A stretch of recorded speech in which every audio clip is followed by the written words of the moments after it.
we're back. Jim Burnett with John L. Scott. I'm here with Brandon Christensen, Dwell Mortgage. And we're going to talk a little bit now about the cost of waiting.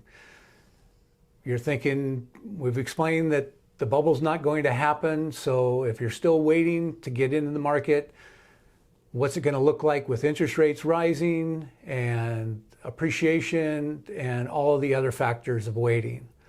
So what do you kind of feel is the most important aspect of the cost of waiting? All of it. Okay. I mean, Jim knows me, and those that have worked with me know I'm a big proponent for education. And I think being aware and understanding the costs of anything only serves to help you make a better, more informed decision. And I'm totally okay with somebody deciding to wait as long as they've properly educated themselves on what that looks like. Okay. Right? And they're aware. So as we mentioned, there's three components to that cost of waiting that we're talking about. The first one that I'm going to talk about is going to sound really fancy, but it's actually really simple. And it's amortization gain or amortization loss. Now, amortization is just really a fancy word for mortgage at the end of the day. Right. You'll see, those of you that, have been in real estate or around real estate have heard that word. And if you've ever bought a home before, you've seen on your loan documents an amortization schedule that maps out every single payment you will make on your loan. Right, not just a waste of paper. No, there's actually a rhyme and a reason for that. But the literal meaning of amortization, in my opinion, I don't know if we take this back to the Latin roots, if it actually pencils out, but I speak a few of the Latin-based languages, and amortization is rooted in the word to the death. So literally, the amortization of a loan is you're paying it until it's dead, until it's paid off. That's what it means. Okay. So the component amortization gain or amortization loss of cost of waiting is simply this. And you're not going to think of it this way, but I'm going to kind of change your perspective on every month when you get to make your mortgage payment. Because for those of you who are renting right now, it's really hard to get excited to pay rent because you're not receiving a benefit from that. You're going off to the landlord. Whatever. He's making money. He's making money off that. He's paying off a debt with that money. You don't receive any benefit from paying rent. However, when you get to pay your mortgage payment every single month, there is a direct benefit to you as a homeowner. And it's simply this. When you look at your mortgage payment, there's four components to it. I'm going to focus on two of them, principal and interest. Okay, and that's the loan portion of your mortgage payment, the repayment of the money that you borrowed at the interest rate that you agreed to pay. That first part of that payment, the principal, is actually you paying yourself. Now take a second to think about that, Jim. That's weird, right? Yeah. You don't think of it that way, but when you pay that mortgage payment, the portion of that payment that goes to pay down the principal balance of your loan is actually investment in yourself. It's a forced savings plan. It's money that's going into an account, but that account is your house. And what we expect from a savings account is that it will return value to us. And we'll talk about that in just a second, but it is a no-brainer. Your home is appreciating in value. So it's a forced savings plan that is growing at whatever rate the market's growing at. Okay? That's amortization gain. That portion that goes to the interest payment of the loan is just the cost of getting a mortgage. Correct. That is most easily equated to rent. Rent is 100% interest. You have zero benefit on the rent side because you're not paying yourself. So you're converting money into equity in your own property that you own. The flip side of that is true. If you aren't making a mortgage payment, you aren't gaining from amortization. So if you buy a house today and start making your mortgage payment and you pay it for 6 months, you will have 6 deposits into your bank account that is your house before the person that decided to wait 6 months gets to even make their first deposit. Correct. So that's amortization loss or amortization gain, depending on which way you're looking at it. Do you have any questions on that, Jim? No, it makes a lot of sense. I mean, it's you're setting up a personal savings account with your equity in your home. And then, I mean, you'll be able to speak to this maybe better than I can, but when do people get to cash out on their equity? When they sell. Yeah. And you've seen it firsthand in the market right now.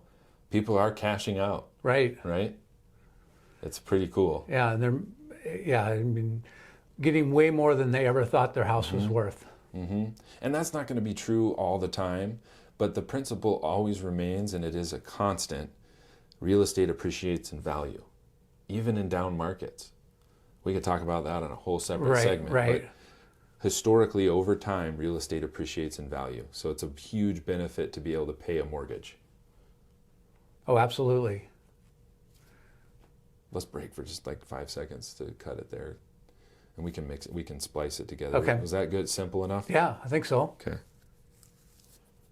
All right, bring us into appreciation.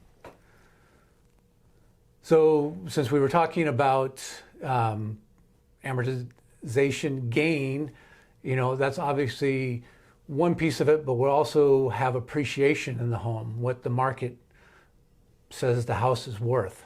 Yeah. And that's another component of the cost of waiting. Right. Because if you're, go ahead. Last year, Snohomish County saw 22 to 25% gain in appreciation in homes. We're seeing those kind of levels again right now. Experts are still feeling like, from January to December, it will be about 6%. So maybe looking for a slowing in the appreciation over the next few months.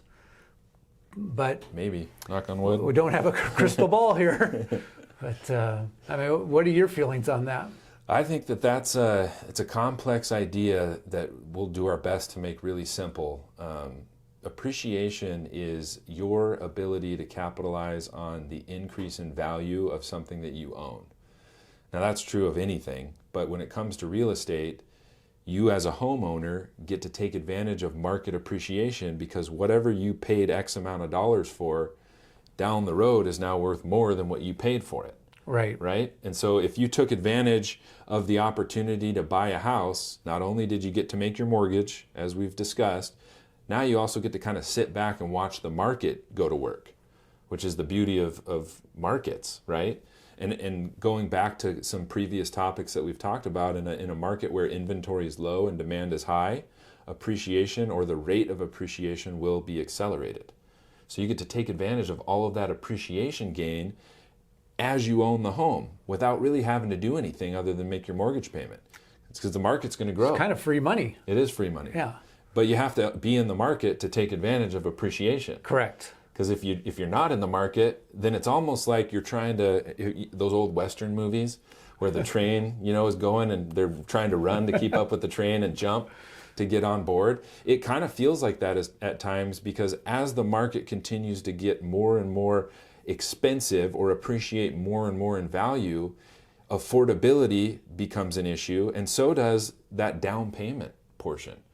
I talk to a lot of people on a daily basis that have goals about how much they want to put down on their home. And I think those are valiant goals. I always support people wanting to put money into their home because that is instant equity when you put money down on your house.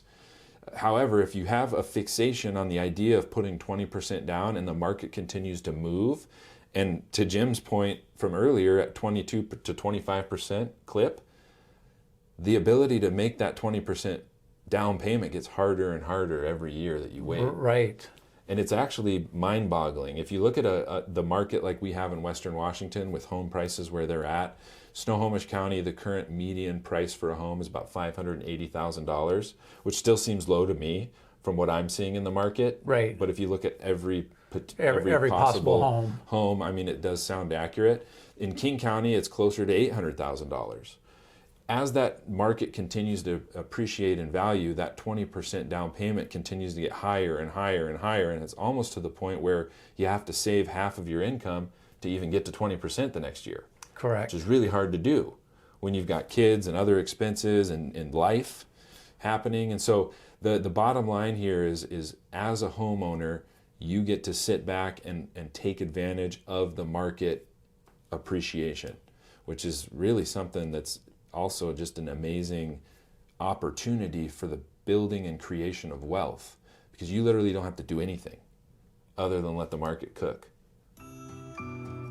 That's great. Yeah. Yeah.